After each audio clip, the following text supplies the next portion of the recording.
नमस्कार. उद्धव ठाकरेंच्या 3 खासदारांनी दाखवली निष्ठा. नमस्कार मित्रांनो, तुम्ही पाहत आहात मंथन. राजकारण एकेकाळी विचाराचं आणि निष्ठेचं मैदान मानलं जायचं. पण आज परिस्थिती अशी आहे की एखादा नेता सकाळी एका पक्षात दिसतो आणि संध्याकाळपर्यंत दुसऱ्या पक्षाच्या मंचावर उभा असतो. महाराष्ट्राच्या राजकारणात तर हे चित्र आता सामान्य झालं आहे. अलीकडेच एक घटना घडली. उद्धव ठाकरे गटातील एक खासदार जिमला जातो असं सांगून बाहेर पडले आणि काही तासातच थेट दिल्लीत जाऊन दुसऱ्या राजकीय गटासोबत दिसले. विशेष म्हणजे त्यांच्या कुटुंबालाही याची कल्पना नव्हती. या घटनेनंतर एक प्रश्न पुन्हा समोर आला. राजकारणात अजूनही निष्ठा जिवंत आहे का?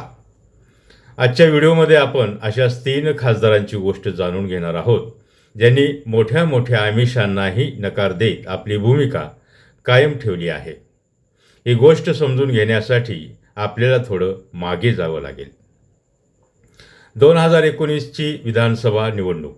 भाजप आणि शिवसेना एकत्र निवडणूक लढले, पण निकालानंतर मुख्यमंत्री पदाच्या मुद्द्यावर दोन्ही पक्षांमध्ये वाद झाला. परिणामी अनेक वर्षाची युती तुटली आणि महाराष्ट्रात महाविकास आघाडी सरकार अस्तित्वात आलं. राजकारणाची दिशा बदलली, पण हा बदल इथेच थांबला नाही. 2022मध्ये शिवसेनेत मोठी फूट पडली. एकनाथ शिंदे यांनी बंड करत मोठा गट वेगळा केला. यानंतर राष्ट्रवादी काँग्रेसमध्येही फूट पडली आणि महाराष्ट्रात महायुती सरकार सत्तेत आलं. 2024च्या लोकसभा निवडणुकीनंतर आणखीन एक चर्चा सुरू झाली. नाव होतं ऑपरेशन टायगर. राजकीय वर्तुळात अशी चर्चा होती की उद्धव ठाकरे गटातील काही खासदारांना आपल्या बाजूला आणण्यासाठी प्रयत्न सुरू आहेत. 9 खासदारापैकी 6 खासदार वेगळ्या भूमिकेत आहेत. मात्र या सगळ्या घडामोडीमध्ये 3 खासदार उद्धव ठाकरे यांच्या पाठीशी ठामपणे उभे राहिले. नाशिकचे राजाभाऊ वाजे, मुंबई दक्षिणचे अरविंद सावंत आणि मुंबई दक्षिण मध्यचे अनिल देसाई. या तिघांची चर्चा का होते? कारण राजकारणात जेव्हा बहुतेक लोक दिशा बदलतात तेव्हा जागेवर उभं राहण्यासाठी जास्त ताकद लागते.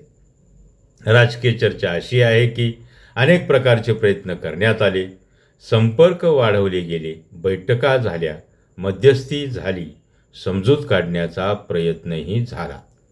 पण हे 3 खासदार आपल्या भूमिकेवर ठाम राहिले. विशेष चर्चा झाली ती नाशिकचे खासदार राजेभाऊ वाजे यांच्याबाबत.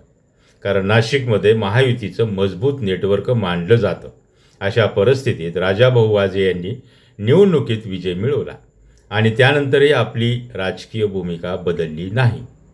राजकीय चर्चेनुसार त्यांच्याशी अनेक स्तरावर संपर्क साधला गेला. त्यांच्या कुटुंबियाशी चर्चा करण्यात आली. त्यांच्या वडिलांनाही भेटण्यात आल्याची चर्चा झाली. मोठी मोठी विकास कामे, राजकीय संधी आणि इतर अनेक प्रस्ताव त्यांच्यासमोर ठेवण्यात आल्याचं सांगितलं जात आहे.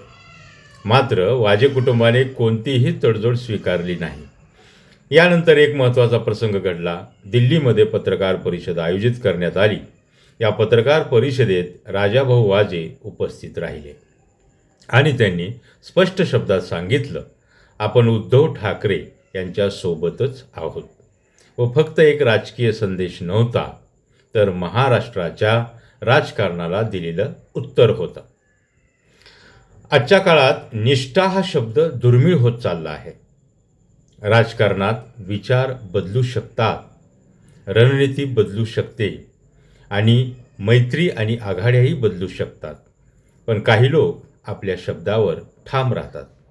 राजाभाऊ वाजे, अरविंद सावंत आणि अनिल देसाई यांच्या भूमिकेकडे अनेक जण त्याच दृष्टीनं पाहत आहेत. आता पुढे काय होणार? महाराष्ट्राचं राजकारण कोणत्या दिशेनं जाणार? ठाकरे गट आपली ताकद टिकून ठेवणार का, की आणखीन मोठ्या राजकीय घडामोडी पाहायला मिळणार? याचं उत्तर येणारा काळ देईल. पण एक गोष्ट नक्की, ऑपरेशन टायगरच्या चर्चेमध्ये या 3 खासदारांनी आपली वेगळी ओळख निर्माण केली आहे. तुमच्या मते राजकारणात निष्ठा महत्त्वाची आहे का, की बदलत्या परिस्थितीनुसार निर्णय घेणं योग्य आहे? तुमचं मत कमेंटमध्ये नक्की सांगा. व्हिडिओ आवडला असेल तर लाईक करा, शेअर करा आणि अशाच राजकीय विश्लेषणासाठी मंथन चॅनलला सबस्क्राईब करायला विसरू नका. धन्यवाद.